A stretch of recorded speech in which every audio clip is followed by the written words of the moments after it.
Dobro jutro, tukaj Valentin, ure pol 8. In nadaljujemo glede samoodpuščanja. V prejšnjem posnetku sem povedal, zakaj samoodpuščanje deluje, kakšen je mehanizem delovanja samoodpuščanja, ki je v bistvu v soglasju z mehanizmom sprejemanja informacij v sebe na osnovi naše lastne odločitve. Iz tega torej izhaja osebna odgovornost za vse informacije, ki smo jih sprejeli v sebe. In seveda nekatere informacije, ki smo jih sprejeli v sebe, so usklajene z univerzalno fizično realnostjo v tem trenutku. Torej na osnovi teh informacij smo zmožni ostati notranje čustveno stabilni in se zavedati stvari takih, kot so, s tem, da ostanemo notranje energetsko stabilni. Če pa v sebe sprejmemo neko informacijo, ki nam onemogoča sprejemanje realnosti takšne, kot je, temveč imamo v sebi neko prepričanje,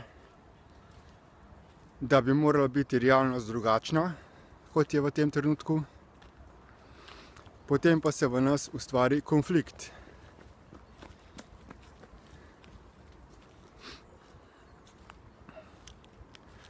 Torej, na nas je, da potem ugotovimo te energetske sprožilce, te umske viruse, da naredimo ozaveščanje teh miselnih vzorcev za uporabo pisanja. To je nekaj takega, kot bi zagnali protivirusni program za naš operacijski sistem, za našo človeško osebnost in potem te viruse odstranimo. Odstranimo jih z uporabo samoodpuščanja. Samoodpuščanje je akt prepoznave teh vzorcev, akt prevzemanja odgovornosti za to, da smo ta prepričanja sprejeli v sebe. In kako sedaj to naredimo? Samoodpuščanje je izjava, je program, za katerim ugotovimo, da smo neko informacijo v sebe prvič sprejeli, ter da smo mi tisti, ki smo to sprejemanje dopustili, da smo mi sami odgovorni. Torej, ključni sestavini samoodpuščanja sta besedi dopuščanje ter sprejemanje. Zato se je razvil način pisanja oziroma strukturiranja stavka samoodpuščanja, ki se je pokazal kot najbolj učinkovit, ker zajema ta ključna dela, te dve ključni komponenti, za katerimi mi v polnosti prevzamemo odgovornost za lastno programiranje. Samoodpuščanje poteka tako, da si napišemo, potem pa lahko tudi izgovorimo to napisano samoodpuščanje. In struktura samoodpuščanja se glasi takole. Odpustim si, da sem si dopustil in sprejel. In potem nadaljujemo za tistim, kar smo si sprejeli. Na primer, v primeru prvega scenarija, ki sem ga opisal pred nekaj posnetki, ko smo šli recimo v lokal, kjer sem naročil natakarju, da prinese pijačo,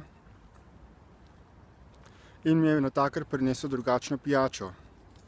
In se potem razburim. Se razjezim, ker natakar ni uresničil mojih pričakovanj. V tem primeru si napišem ter izrečem izjavo. Odpustim si, da sem si dopustil in sprejel občutek jeze, zato ker mi natakar ni prinesel takšne pijače, kot sem mu jo naročil. Naslednji stavek. Odpustim si, da sem si dopustil in sprejel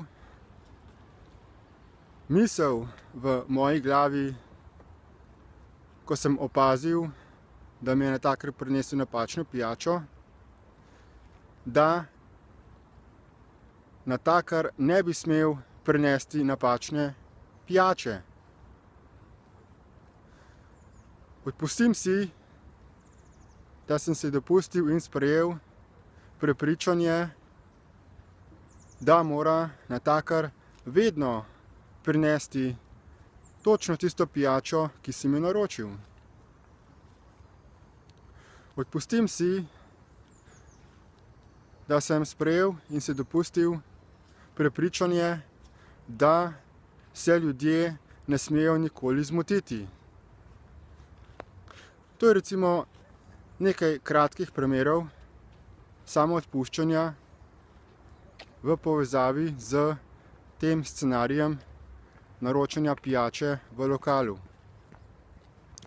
Gre torej za večplastno odpuščanje, samoodpuščanje, ko ozavestimo različne ravni lastne samoprevare in različna prepričanja, ki so v ozadju naših čustvenih reakcij. Več v naslednjem posnetku. Nasvidenje.